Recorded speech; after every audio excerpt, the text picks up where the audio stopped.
Hello, you guys. How are you? How are you? Thank you guys for coming in. Thank you for coming in. Hello.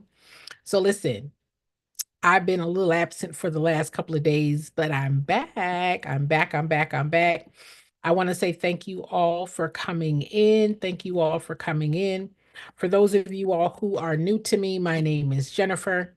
I am your nonprofit expert over 38 years of experience helping organizations put together plans and strategies, systems and tools for your organizations to really understand what the process is of starting your nonprofit organizations. Okay, starting your nonprofit organizations. Today, I want to talk to you all about your nonprofit readiness.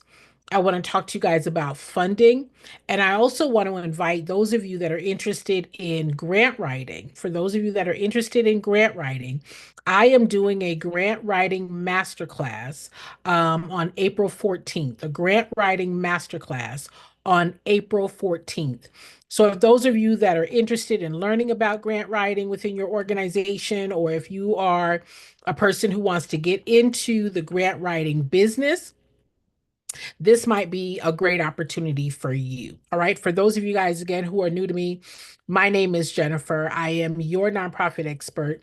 Over 38 years of experience putting together plans and strategies, systems and tools to help your organization really make sure that you have the strategy, that you have the capacity, that you have the knowledge of what it takes to raise money. Okay. Now, it's not about the money. Let me be very clear.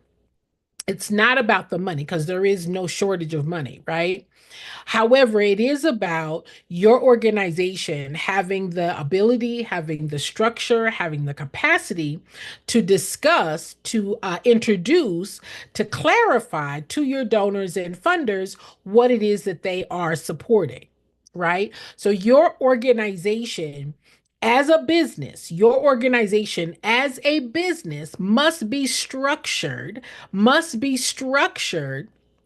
with the systems, with the tools to generate revenue for the business to be able to operate. So when I talk about money, I'm not talking about chasing money from your donors and your funders. I'm talking about as a business being able to share and show the value of your business, the product of your business, right? Like with any business, our business is to produce result. Our business is impact. Our business is solution.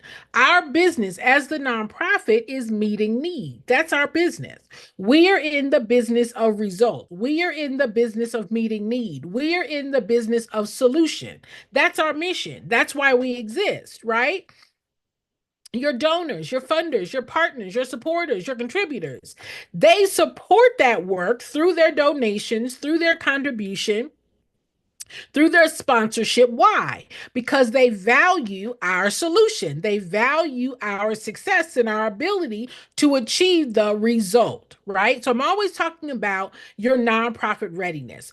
In fact, I am inviting everyone that has the nonprofit readiness assessment, everyone that has the nonprofit startup guide. I'm inviting all of you into a question and answer with me. That if you guys have questions about your nonprofit, if you have questions about, where does money come from, or how to set up your nonprofit, or how do you get donors, or how do you get multiple streams of revenue, I am inviting each one of you into a live Q&A with me. Okay, you guys who have purchased your readiness assessments, those of you that have purchased your nonprofit startup guides, you guys will be receiving an email from my team inviting you and giving you the registration information for that Q&A. All right, this is a season where I want you all to have knowledge. I want you guys to have knowledge, not just information. I want you all to have knowledge of what to do, knowledge of how to do it, knowledge of when to do it. That's your structure. That's your business structure. Your business structure is not your program. All right. Your business structure is, who are my donors? How do I reach my donors? How do I communicate with my donors? What am I saying to my donors? When do I say it? Right? So today I want to talk to you guys about this quarter. We are in the second quarter. We are in the second quarter of the year, okay? We are in the second quarter of the year, okay? January, February, March, first quarter. April, May, June, second quarter. Why is the second quarter so important? The fourth quarter is where organizations can raise anywhere between 40 to 70% of their budget. In the fourth quarter is when organizations can raise anywhere between 40 and 70% of their budget. However, your capacity or your ability to do that hinges upon your success in acquiring, introducing, growing, deepening the relationship with your donors in the first, second, and third quarter. All right. In the first, second, and third quarter is when you can reap the benefit in the fourth quarter. So if your organization does not have any donors, if your organization does not have any supporters, if you are the only funder, this conversation is for you. All right. So here we go. For those of you guys, again, who are following me on YouTube, thank you all for being here. I appreciate you. If you guys would like, if you guys would comment, and if you would subscribe, I would greatly appreciate it. Your engagement is very much appreciated. Also, for those of you that are listening via my podcast. I am super excited to report again that my podcast has been named and recognized as one of the top fundraising podcasts in the country. And so I'm really excited for those of you that have participated and learned from my podcast, which is called Nonprofit Nuggets with Jennifer Yarbrough. I appreciate your likes. I appreciate your subscriptions. I appreciate your support in helping me to really push the information related to the podcast out further. All right. So for those of you guys who are listening in, on my YouTube. Thank you all for being here. Please like, please share, please comment, please engage, and I appreciate you. Okay, here we go. This is a how to and a what to do. All right, we are in the second quarter. And this is what every nonprofit leader should be doing right now. What every nonprofit leader should be doing right now. What every nonprofit leader should be doing right now. Okay. Now, the first thing is this: how do we raise more money? How do we raise more money? The more people that know what you do, the more people that understand the importance of what you do, the more people that see the value in what you do, the more people who understands the mission of what you do, those are the people who would and could become donors, right? Donors are people who know what you do. Donors are people who are connected to what you do. Donors are people who believe in what you do, right? So, how do we raise more money? More people. So, how do you get to more people, right? This is where you're using your press releases. This is where you are doing your networking. This is where you are showing and sharing your impact in the community, right? We are a community based organization. I'm going to give you guys a little hack. It is easier to raise money in your community than on the World Wide Web. I'm going to say that again for the people in the bushes. It is easier to raise money in your community than on the World Wide Web. So if you are relying on people from all over the country and all over the world coming onto your pages, right? Liking, commenting, but are they in your community, right? Because they're likely supporting organizations in their community, right? You are a community based business. You are a community based organization.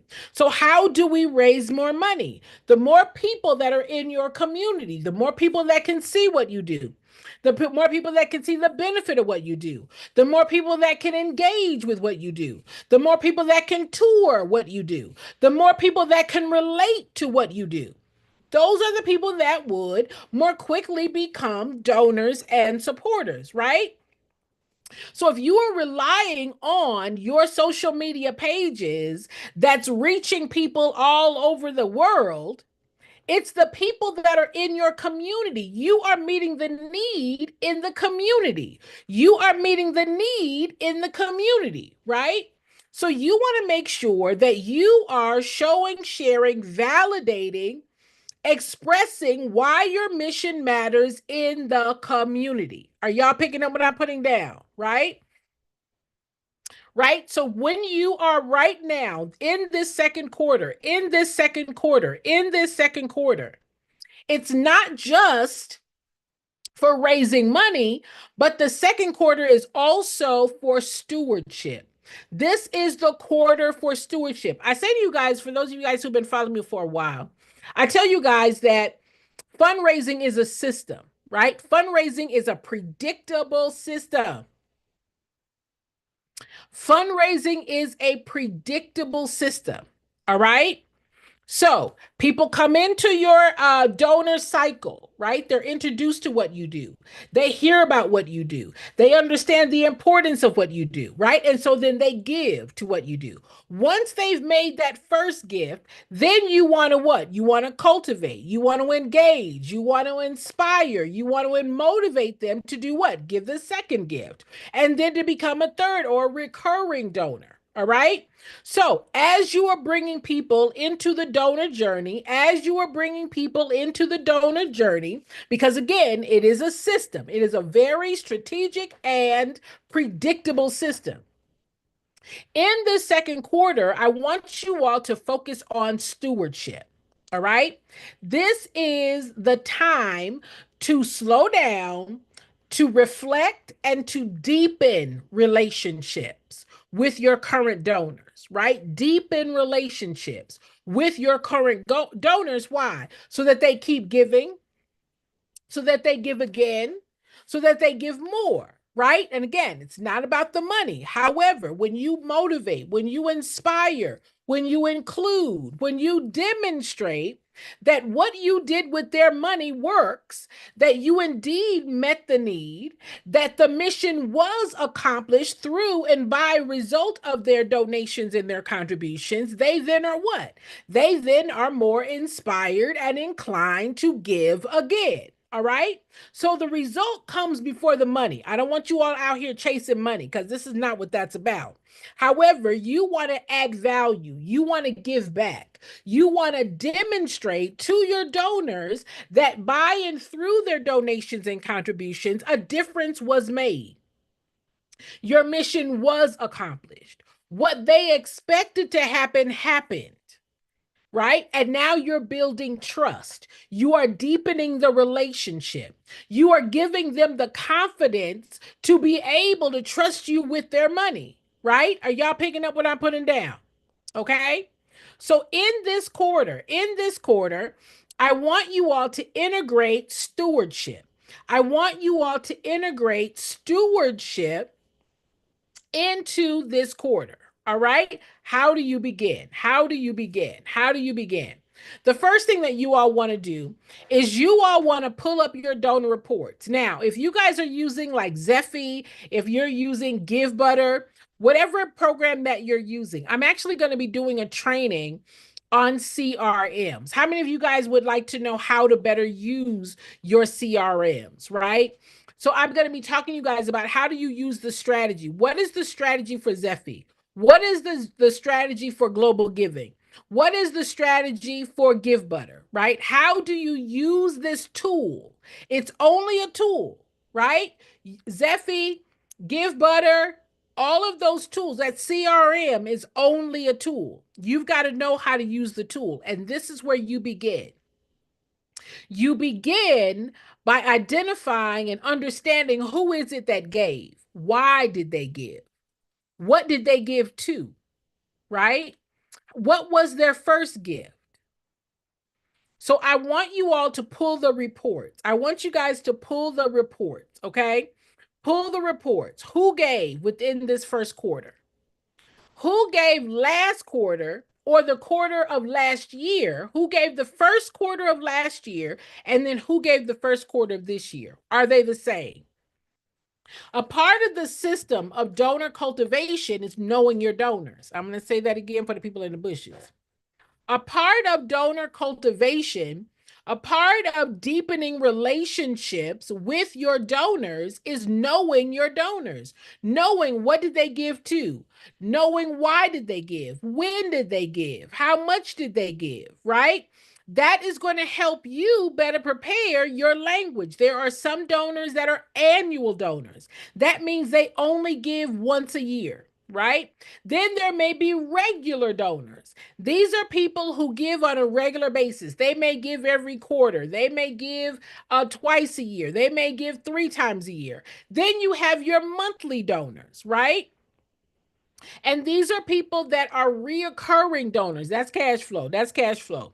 Then you might have your major donors. Okay. So it's important for you to know the pattern of your donors. That's how you get predictable revenue, right? You get predictable revenue when you understand the pattern of your donors. Are they regular donors? Are they major donors? Are they annual donors? Are they monthly donors? Okay. And you see that through the CRM. The CRM is a great tool for that. All right. Giving you the pattern of their giving. Now, obviously, that goes back to how much are you asking for or how often are you engaging with them. But this is the example. This is the example. You've got 20 donors who gave between $25 and $100, right? You might have 4 monthly donors. You might have 2 major donors who gave $1,000 or more. Okay. So now what do? You segment. Have you guys heard the word segment? You segment your donors. You break them into stewardship categories so that you can approach them in a more personalized way. Now, I know. These CRMs would make it seem as if giving one overarching message to everyone is the best strategy, and that's not true. That's just not true. Okay. Segmentation makes your communication more personalized. I'm going to say that again for the people in the bushes. Segmentation makes your communication more personalized. Why is that important? If your donor has given you their money, but they don't think you're talking to them in your correspondence, they're thinking you're not talking to me, right? You're not talking to me. And if they feel as if you're not speaking to them, you're just sending out a blanket message, you're just sending out a script message. What do you guys know? When you guys receive something in the mail or you guys receive something in your email, and you can tell right away that this is just robotic. This is just what everybody got, right? It's not personalized. It doesn't reflect what you think is important. And so then what? You think, well, you're not talking to me. And then you what? Ignore it, right? So your donors and your funders are who? People. They behave the same way. I'm going to give you guys an example. When I was the vice president at the Los Angeles mission, we had several programs. Okay. And our programs consisted of bed nights, meals, job readiness, and mental health, right? So, how would we segment? We would segment the correspondence to those individuals who were interested in or who had given to the bed nights, right? That's what they were interested in. They were interested in the number of beds that we were providing to the homeless each and every night. Because that was their interest, why would I start talking to them about meals? Their interest is bed nights, right? In the converse, for those donors who gave because of meals, right? They're like, oh my gosh, I can't stand seeing people eating out of trash cans. I think people should have a food. I'm really passionate to make sure that everybody at least has one meal. So now I'm segmenting my donors to those that are interested in meals. I'm having conversations about your donation, your contribution helped us to provide this many meals. Those that had supported bed nights, your donation, your contribution helped us to provide this many bed nights to individuals, right? Those that are interested in job readiness, right? I'm able to say your donation helped us to secure this many jobs for the formerly homeless, right? Why am I doing that? Because I'm giving back to the donor what they are interested in. Now, some of you might just think, let me just send one message to everybody. Everybody's going to get one message, right? Because that's what CRM will do. CRM will send one message to everybody. But the donor is like, well, I gave to you because I'm interested in bed nights, or I gave to you because I'm interested in meals. If you are sending me information about something that is not important, something that is not significant, something that I'm not connected to, then I'm not inspired to give. You have ignored my interest. Are y'all picking up what I'm putting down? Segmentation. Let me tell y'all now, this is how I've raised hundreds of millions of dollars. I know people. I know people, honey. And you are the same way. You are the same way. That when people approach you based upon your interest, not their interest, your interest, not their interest, your interest, you are more inclined to what? Listen. You are more inclined to what? Participate. You are more inclined to what? Be engaged. But see, that CRM tool, right? That tool don't know nothing. You got to know how to work the tool, honey. That CRM doesn't know how to segment. You got to know how to segment. That CRM does not know how to communicate to your donors and funders in a way that resonates with them. They weren't introduced to them, you were. Those that attended your events, right? You are segmenting and saying, thank you so much for supporting the event. At this event, this is what we spoke about. This is what we accomplished. This is what the success of the event was. Would you send that same message to everybody that was not at the event? Are y'all picking up what I'm putting down? I'm telling y'all, fundraising is a system. It is a predictable system. It is a predictable system. And in this good season of the second quarter, I want you all to get on board with the system. All right. So you're going to segment your donors. Okay. You're going to break them into stewardship categories so that your approach can be personalized. Right. You've got the first time donors. You've got the monthly donors. You got the major donors. You got the in kind donors. You got the event attendees who made a gift. You are communicating to these groups based upon their group segmentation, right? That's the quickest way to bring them in. That's the quickest way to bring some synergy. That's the quickest way to connect. If you just send everybody the same message, everybody the same message, and the donor is sitting there thinking, I don't know what you're talking about. You're talking about something that I wasn't at. You're talking about something I'm not interested in. You're talking about something that I don't know anything about. So you can't be talking to me. And because of that, they are slower to give again. Are y'all picking up what I'm putting down? All right. Also, what you're going to do now is really put together your strategy. Okay. So I'm going to talk to you guys about your donor stewardship strategy. Are y'all with me? Are y'all with me? Are y'all with me? Okay. Again, thank you all for being over here on the Tuberations. I appreciate you. I appreciate your likes. I appreciate your shares. I appreciate your follows. Listen, or your subscribing.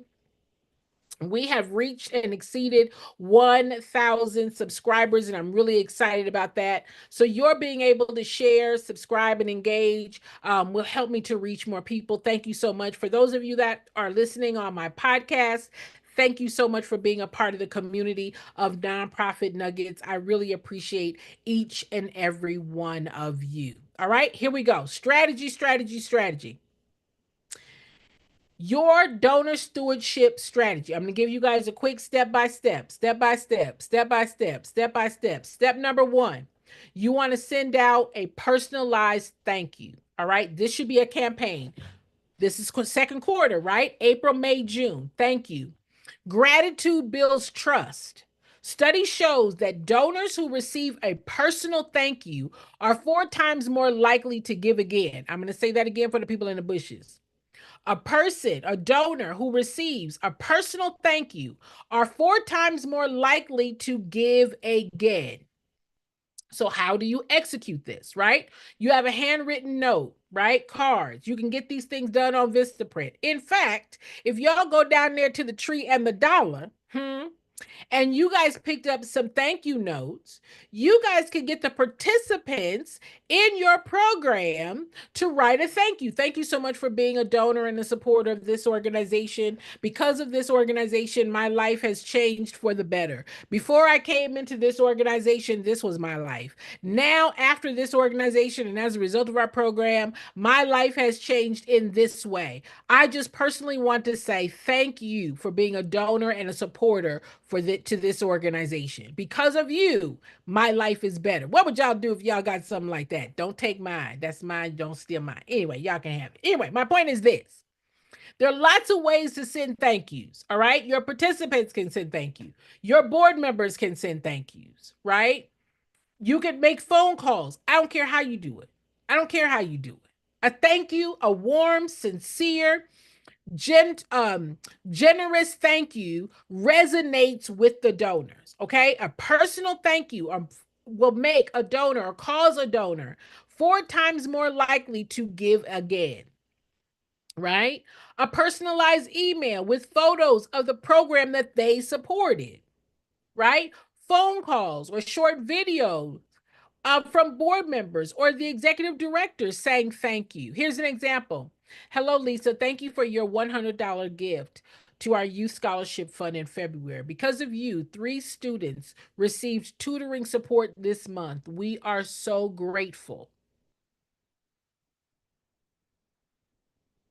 It doesn't have to be long, y'all. Short and sweet. Now, this is something that my team and I provide to organizations on a very personalized level, but you guys can do it, right? It's a part of a system. Fundraising is a strategic system. All right. It is a strategic system. And a part of that system is cultivation. A part of cultivation is saying thank you. A part of cultivation is staying connected to your donors. Okay.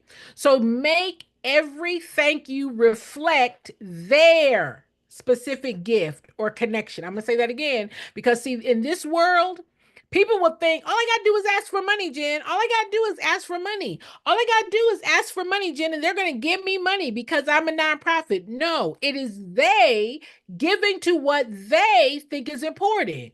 It is their interest. It is their connection. It is their experience. It is their desire to see the mission accomplished, which is why they give their money. So then you should make the thank you reflect their specific connection. Are y'all picking up what I'm putting down? Listen, this is a direct way to fundraising. Y'all are bobbing and weaving, guessing, and trying to figure it out. It's very strategic. It is a system. It is a system that's guaranteed. Did you hear what I said? Guarantee. I'm going to be doing a training on how to raise $25,000 in 90 days. I'm going to prove it to you. Y'all who have been following me, y'all have been talking about me raising money. I'm going to prove it to you. I am going to prove it to you. I'm going to be inviting y'all to come and say, all right, I'm going to show y'all how to raise $25,000 in 90 days.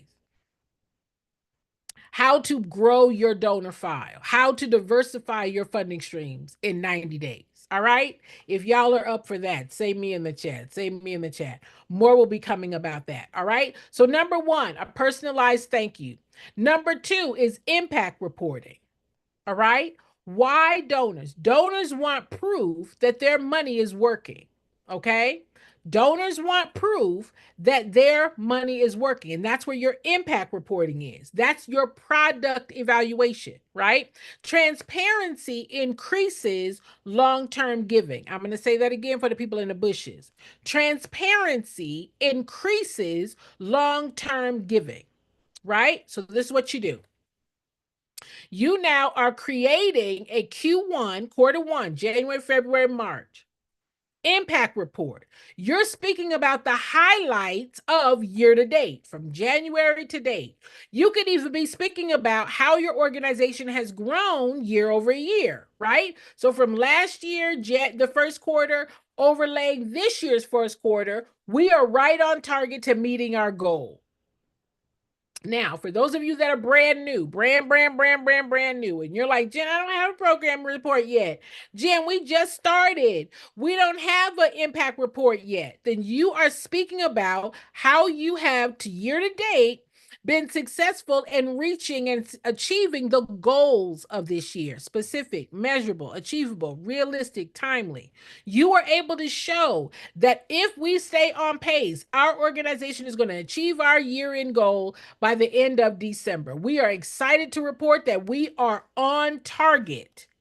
You are able to report year to date. Everybody can do that. All right. This is what a highlight stat says. In Q1, your support helped us to serve 135 families.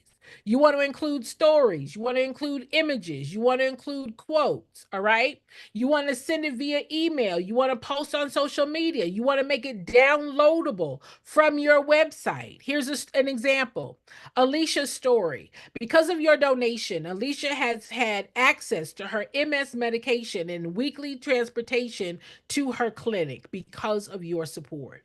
Because of your support, we've been able to provide the medical resources, or we've been able to provide this many meals. Whatever your program is, it doesn't matter. It always applies. It always applies. It applies to everybody. No one is exempt. No one is exempt from the strategy. Okay. The goal is to make your donors feel like stakeholders. I want you to hear me now. The goal is to make your donors feel like stakeholders in the solution. That when your donors and your funders feel invested, when your donors and your funders feel like the hero, when your donors and your funders feel like they are making a difference, then they are more inclined to want to give. Now, if they're just a checkbook to you, I need, I need, I need, I need, I need, I need, I need, I need. The only time they hear from you is when you need money. The only time you speak to them is when you need money. You don't include them. You don't engage them. You're not inspiring them to want to stay connected, to be a stakeholder, to be a torchbearer. Are y'all hearing what I'm saying? And this is what else this thing does. Let me tell y'all a little secret. Lean in, lean in, lean in. That when you are able to give success stories, what are they now equipped with? Your donors, your funders, your supporters, your contributors, they now have a story to tell and to share with their counterparts, with their peers. You know what? I support this amazing organization, and this organization is doing amazing work. Have you heard of this organization? Listen, they are doing da da da da da. How do they know the da da da da da? You told them in the impact report. Now they can be an advocate. Now they can be a torchbearer. Now they can be a person that shares your information out in the community. Why? Because you are telling them, you are engaging them, you are equipping them to speak on your behalf. So when you're out networking, how about your name should already be in the room by the people who know you, by the people who understand your mission, by the people who understand the importance of your work. Listen, y'all are trying to do everything by yourself. Your impact report will do a lot of that work for you. I'm telling you right now, people give because of impact. People give because of impact, not because of passion, not because of what you want to do. People give because of impact. All right? You finally caught alive. I see you. I see you. I see you. All right, here we go. I see you. Here we go. Number 3, donor appreciation, right? No one wants to be asked every time they see you. I'm going to say that again for the people in the bushes, for y'all that like to get in people's inboxes. And all you do is ask. Beg, beg, beg. We need, we need, we need, we need, we need, we need, we need, we need, we need, we need, we need, we need, we need, we need. No one wants to be asked every time they see you. Appreciation increases loyalty and donor lifetime value. I'm going to say it again. Appreciation increases loyalty and donor lifetime value. Okay. All you got to do is host a coffee chat, a behind the scenes Zoom tour, right? Give them a tour of the program. Let them see where and how their dollars are going, and letting them know that without them, we could not do this work. Show them. I know y'all like sending them little emails because you're just trying to get it off your plate. I gotta send this email. I gotta do this. I gotta do this. Like it's an annoyance. Like you real busy. Like it's out of your way to say thank you, to engage your donors and your funders, to bring them closer into the work that you do. I'm telling you, the quickest way to raise money, the quickest way to raise money is by a thank you. Y'all, I would raise more money in a week just by sending out thank yous. Appreciation because of you. Our work is being able to give. Now, see, I worked in an organization where I was not disingenuous, everything was genuine. I just want you to know that I want the Lord to give back to you a hundredfold. I want the Lord to give back to you a hundredfold for your gift, your generous gift to our organization. I hope and pray that you have good health. I pray that your family is well. I pray that your children and your business is prosperous. Y'all, money would start coming like this. Person would give $200. Another lady turned around, gave back the next week $5,000. Your note came right on time. Thank you so much. When you show gratitude and it's not disingenuous, it is sincere. We appreciate the people who give in, who support, who are advocates, who are partners, who are allies with us. It is not an annoyance to say thank you to them. It is not out of our way. We do not count it as robbery to be able to say thank you without your support, without your ongoing support. We would not be able to do this work. I don't like fundraising, Jan. I don't like fundraising. It takes so much time. It takes so much time, Jan. I don't like fundraising. That's crazy. We need our community. We need our donors, our funders, our supporters, our contributors who are not in this work. They are showing their connection, their interest in what we do through their donations and their contributions. We owe it to them to appreciate them, right? Short stories of impact, staff gratitude, letting them know about upcoming goals. No asks allowed. When you are saying thank you, you don't ask because that becomes an ask. That's not a thank you. When you are showing appreciation and you are saying thank you for your donation, thank you for your support, that is not a time to ask. That is not a time to say, oh, by the way, we need, because then that's not a thank you. That's an ask, right? So you want to make sure that you are clear. It is a thank you. It is an appreciation. Keep it that way. All right. An example is join us for a behind the scenes thank you from our founder or the executive director and meet our team. Your gift helps support. What does this do? It makes your donors feel seen, not solicited. I'm going to say that again for the people in the wishes. Thank you. It helps your donors feel seen, not solicited.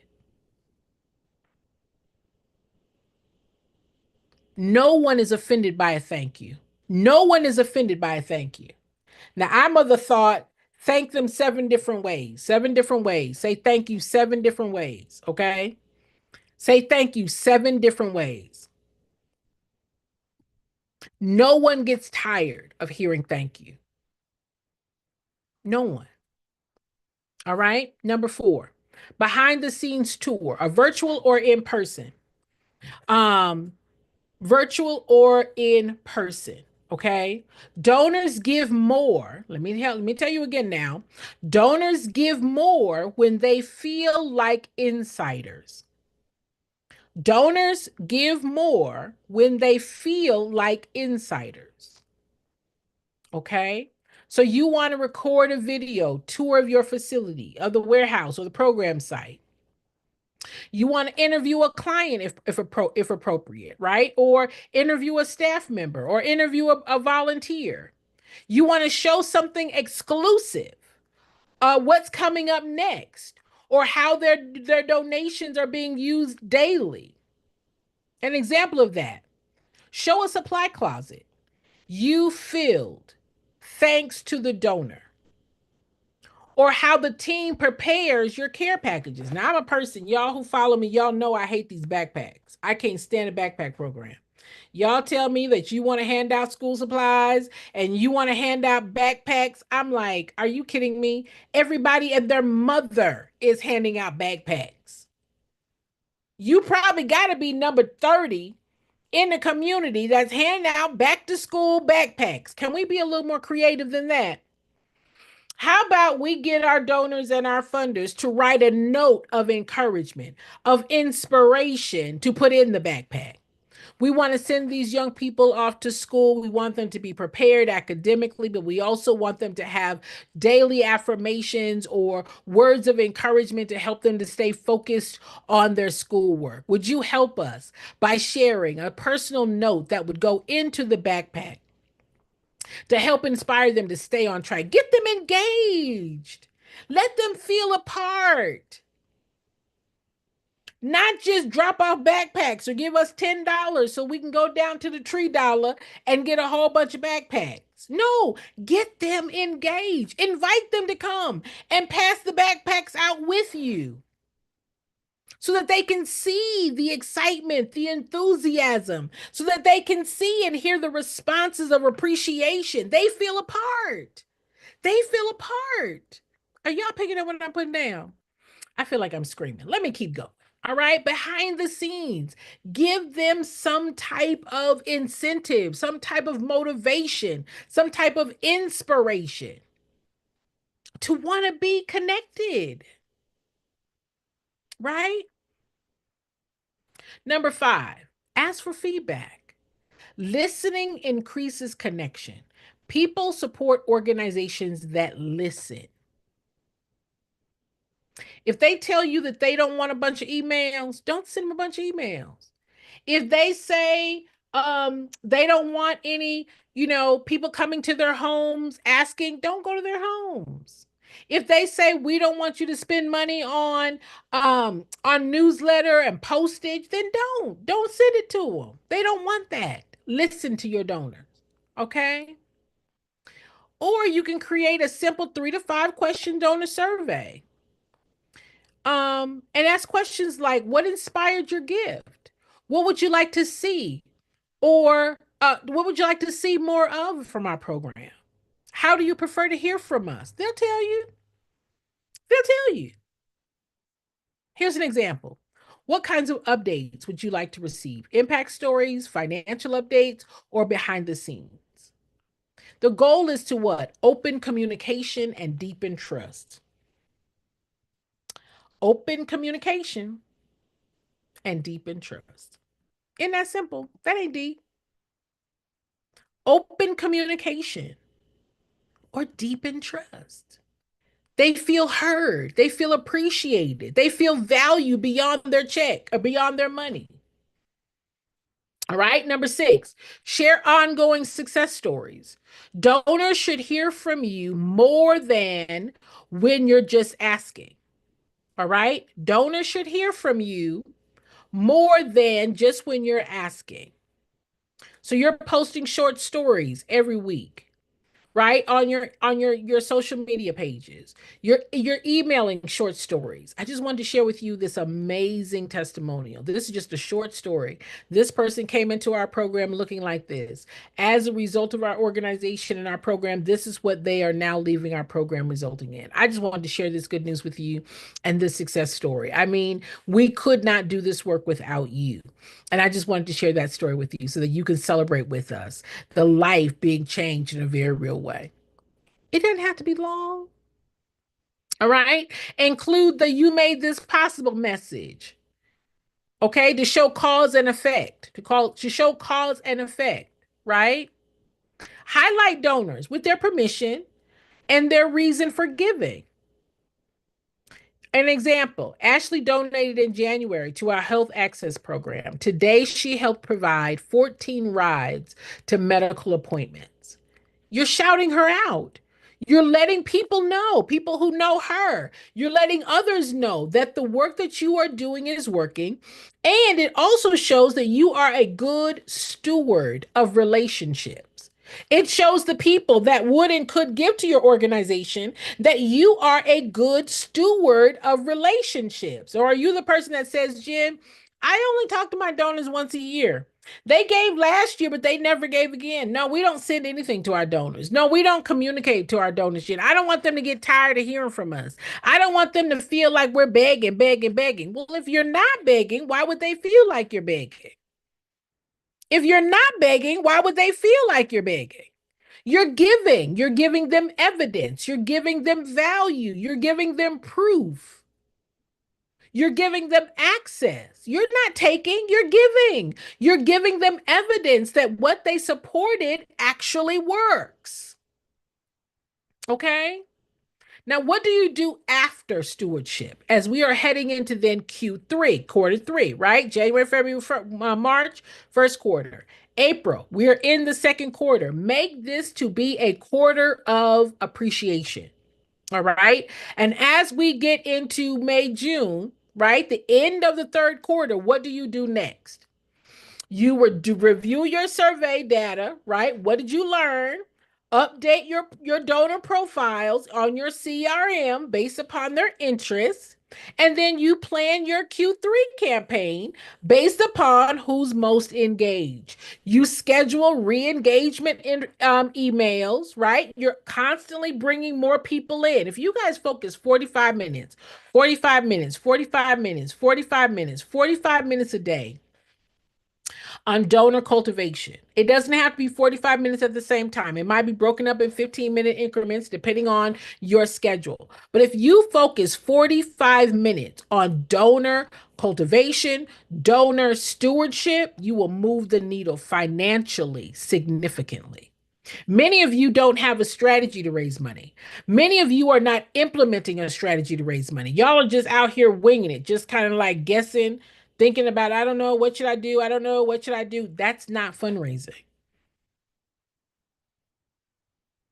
Fundraising is a predictable system. It is a system of introduction, it's a system of engagement, and it's a system of stewardship. It's a system. The more people that are in your queue, the more people that can stay in your queue. It's called retention. That if you are not retaining donors, then you're losing donors, right? And it costs more money to go get and replace that donor. So stewardships helps you to what? Retain donors. So you should be able to look at your CRM and you should be able to see how many people gave last year. Have we increased those gifts? Are the same people giving last year and giving this year? Did they give last year but haven't given this year? Do we know why?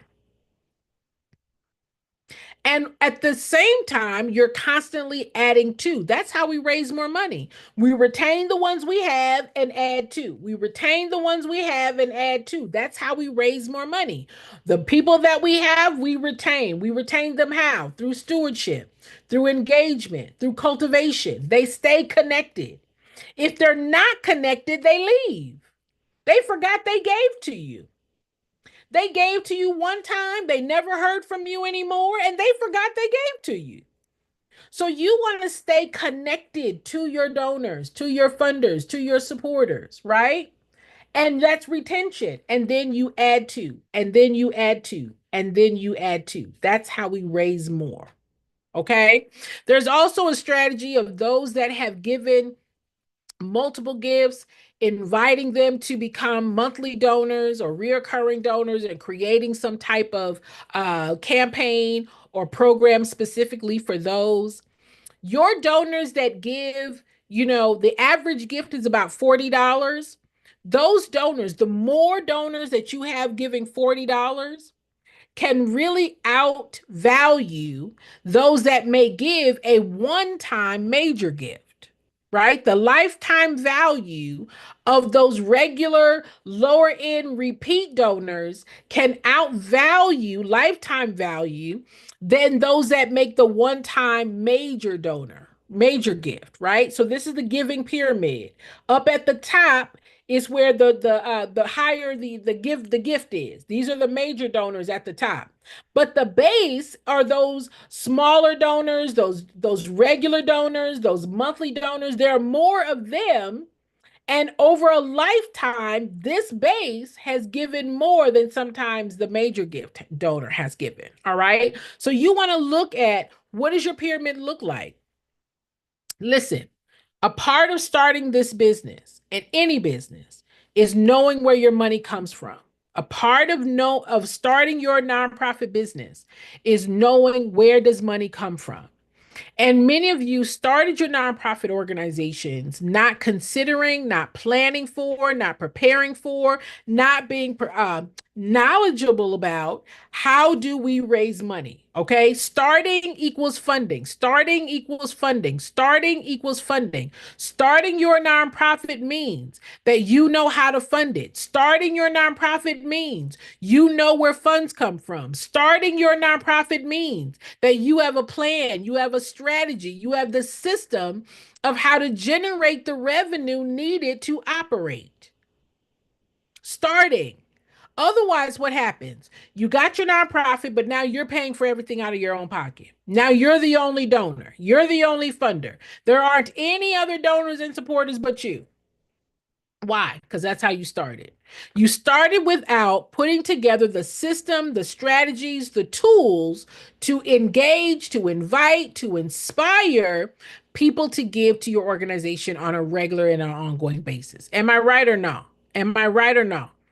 Am I right or no? Okay. I want you all to be inspired. I want you all to be educated. I want you all to be informed. Okay. These are some common mistakes I want you all to avoid. I want you to avoid these common mistakes. Only saying thank you once. Only saying thank you once. I want you to avoid that mistake. All right? People do not get tired of hearing thank you. They feel appreciated. They feel seen. They feel value beyond just their money. Okay? Do not use generic dear donor messages. Do not use generic dear donor messages. Okay? A personalized message will go way further than a generic message. And again, that CRM is only a tool. That CRM does not raise money for you. That CRM cannot raise money. It's a tool. I'm telling you how to use the tool. Okay? I'm telling you how to use the tool. Do not do this. Do not wait until the year end to update your donors. Did you hear what I said? Do not wait until the end of the year to update your donors. You want to remain top of mind. You want to remain top of mind. You want your donors and your funders and your supporters to understand, to know how you are currently making a difference, how you are currently achieving your mission, right? So, waiting until the end of the year when they're inundated with other messages as well, year-end conversation. You want to make sure that you stand out. Okay. You want to make sure that you stand out. I told you guys I'm a professional fundraiser. I don't play one on TikTok. Okay. I have raised hundreds of millions of dollars. Okay. I'm a professional fundraiser. What I am sharing and telling you is what I share with other organizations when I'm teaching them how to raise money. Put how to in the chat. I'm telling you the how to now. I'm telling you how to do it. I'm telling you how to do it. I'm telling you how to do it. Okay. I'm telling you what to do now. Y'all got to do it. All right. If y'all need help, say I need help. Okay. Do not assume that small donors don't matter. Have you guys heard the story of a donor that I had when I first got into an organization? And again, the organizations that I worked for in the nonprofit space, they were not my organizations. They were not organizations that I started. Okay. So I worked for organizations like the American Red Cross. I worked for the Girl Scouts of the USA. I worked for the Black AIDS Institute. I worked for the Los Angeles Mission. I worked for United Way and many others. Okay. So when I walked into a building, when I walked into a nonprofit, my job was to figure out how much money are we bringing in and where is there a gap in funding. So I would always start with those regular small donors. I wanted to know who's been giving the most or who's been giving the longest, rather, who's been giving the longest. What donor has been a consistent, repetitive, reoccurring donor? I want to see that person because that one is locked in. That donor is locked in, honey. Their lifetime giving has probably equaled, if not exceeded, a one time major donor. This is a person that might put us in their will. This is a person that is invested in what we do. So I always started with who has been giving the longest amount of time. There was a woman who had been giving $25, $25, $25 every month. She was a reoccurring monthly donor, $25, $25, $25, $25. And what I would do is I would pull the report from the CRM and I would pull the report by zip codes, right? By zip codes. And so I would go within these zip codes and see every donor within this zip code, right? I'd call them drive-bys. I'm from Southern California. It's not a negative connotation at all. But my point is this: I would pull the zip codes. And so I would do drive-bys twice a week. I would go out and I would want to meet the donors face to face. I was either going to their homes, I was going to their businesses, but I wanted them to know me. All right. Now I'm the only one that works on a team that looks like me. You understand? So I wanted them to see me. I wanted them to be familiar with me. I wanted them to know my name so that when I started sending them letters or they started receiving correspondence from me, they knew who I was. All right. The quickest way to a donor is introduction. The quickest way to a donor is introduction. All right. So I would call the list and I would say, listen, I'm going to be in your area next week. I'm going to be dropping off gift receipts. And I just wanted to bring the receipt with me so that I didn't have to put it in the mail or postage because I'm going to be in your area anyway. And I just wanted to know if I could stop by, drop off the receipt, and say thank you in person. I wanted to introduce myself to just to let you know that I'm here with the organization and just how much we appreciate your gifts. And again, I'm going to be in the area. So I just wanted to drop by, drop off the receipt. I'm not going to ask for anything. I'm not going to stay long.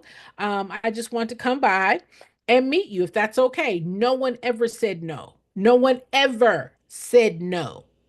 Ever. Okay. This lady says, come by, let's have tea. All right. I don't drink tea, but I thought, okay, I got to go drink tea. I don't drink tea, but I'll go over here and drink this tea. Okay.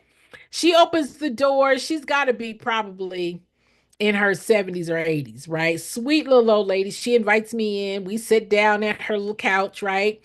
And she is talking about, her life and all the things that are in this room, right? And I'm like, oh my gosh, I just wanted to come by and say thank you so much for being a donor, for being a supporter, for being a contributor. And she said, what do you need? Tell me what you guys need.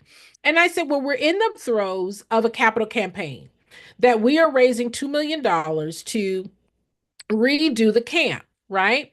We're redoing the camp, we're redoing the pool, we're redoing the trails to make them safer, we're redoing the bathrooms so that they're more modern and safer for the children.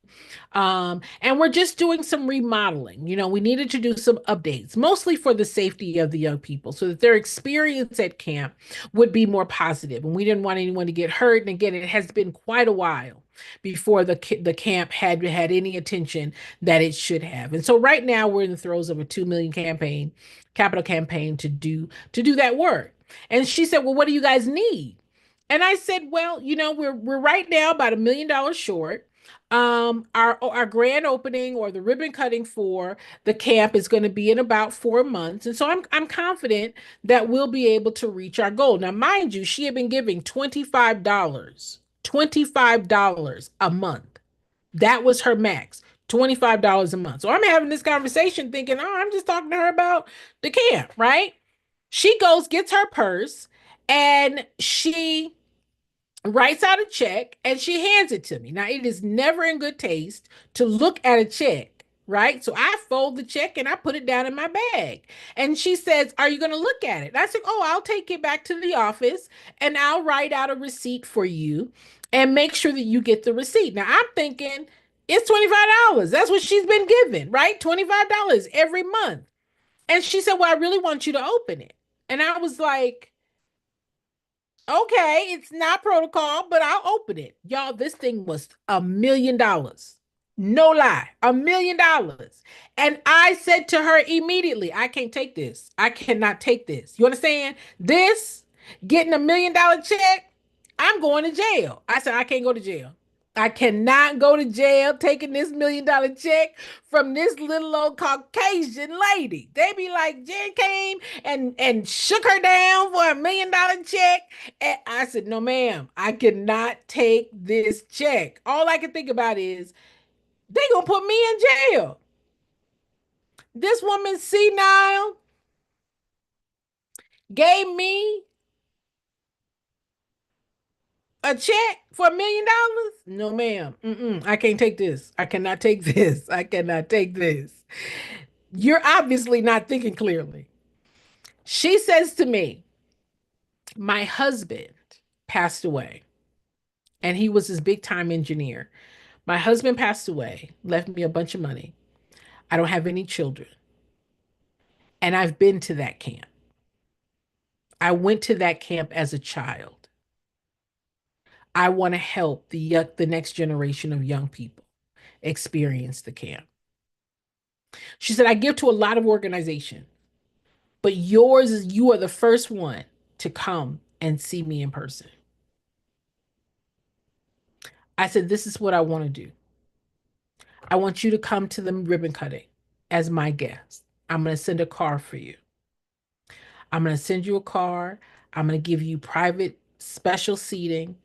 And I want you to come as my guest to the ribbon cutting." She was so thrilled. She got all dolled up. And I sent one of the volunteers who had a really nice car to go and pick her up and bring her out to the camp. And we set her right in the center and in the middle. And we talked about her and appreciated her and talked about her story and about how she had been to the camp. And we helped her up, with her little walker. And she talked about how this camp had made such a difference in her life and how she had hoped that through her donation and contribution that it would make a difference in these young people's lives. We included her,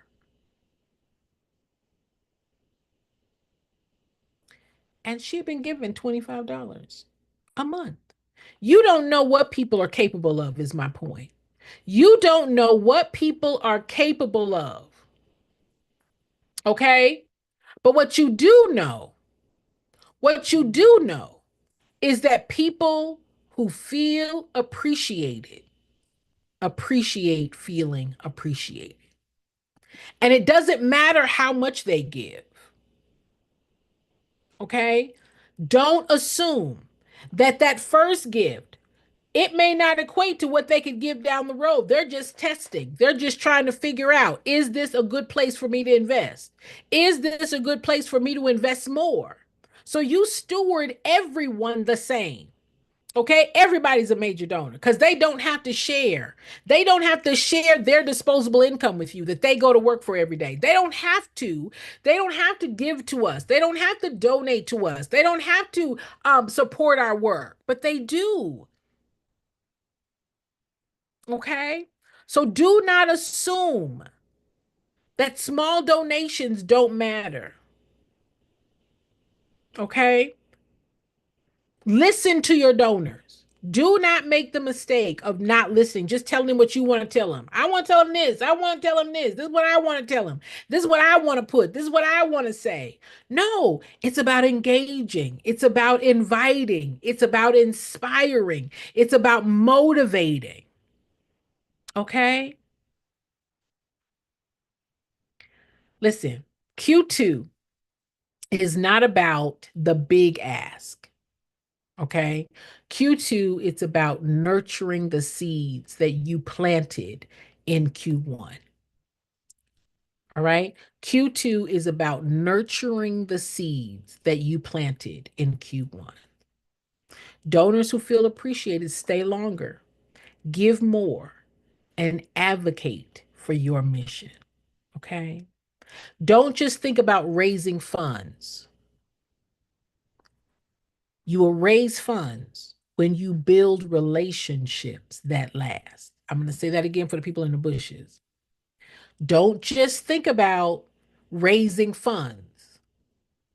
You will raise more funds when you focus on building relationships that last. Stewardship is fundraising. Done well, it creates sustainability. I'm going to say that again. Stewardship is fundraising. And when it's done well, it creates sustainability. Okay.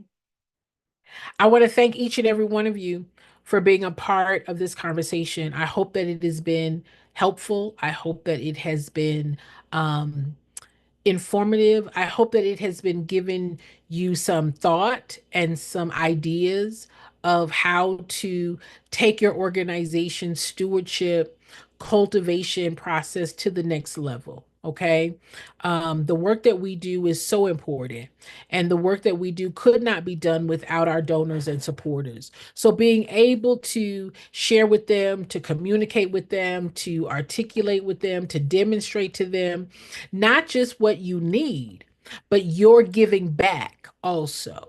All right. You're giving back also. I want to invite those of you that are listening.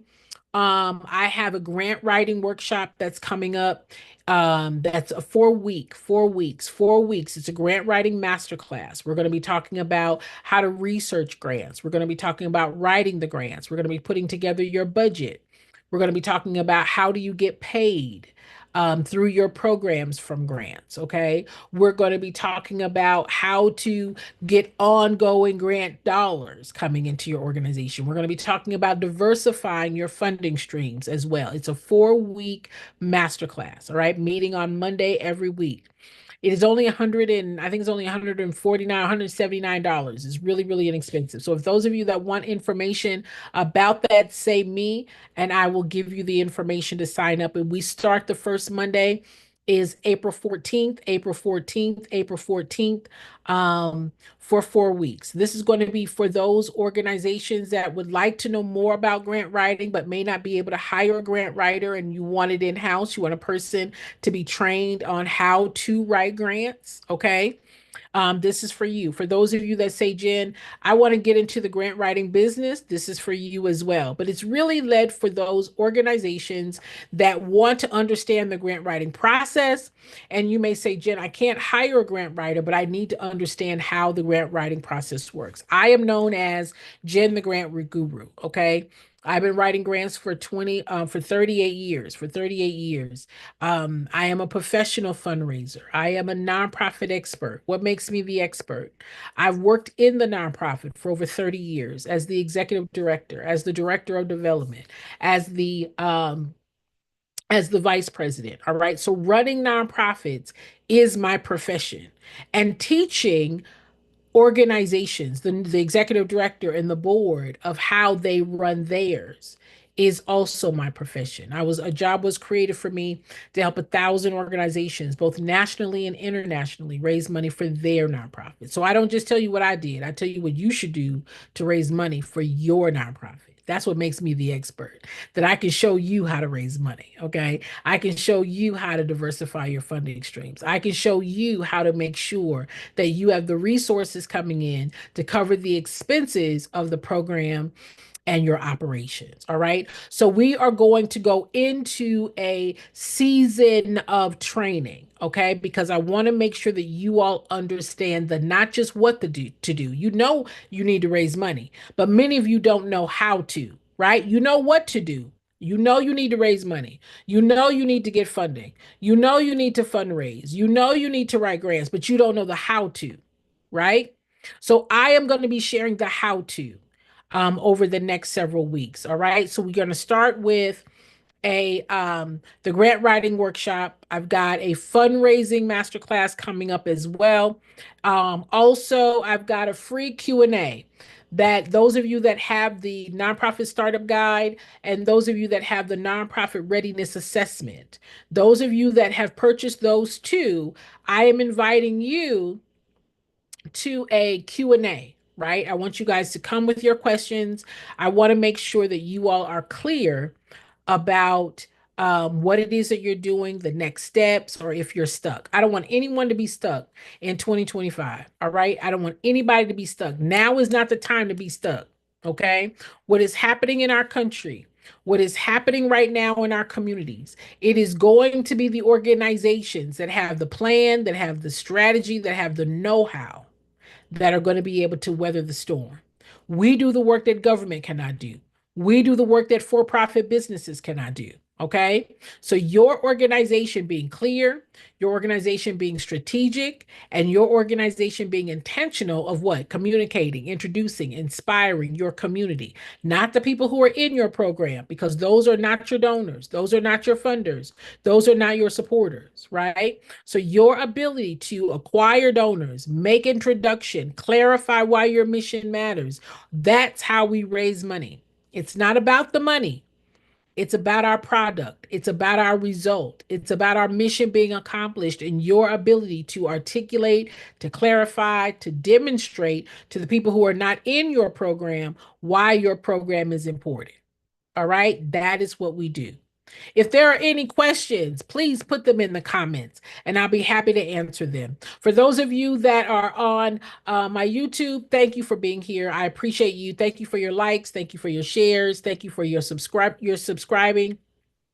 For those of you that are listening to my podcast, Nonprofit Nuggets with Jennifer Yarbrough, thank you, thank you, thank you for being here. I appreciate you all so very much. And thank you for helping me to reach the esteem of being recognized as one of the top fundraising podcasts in the country. I appreciate you.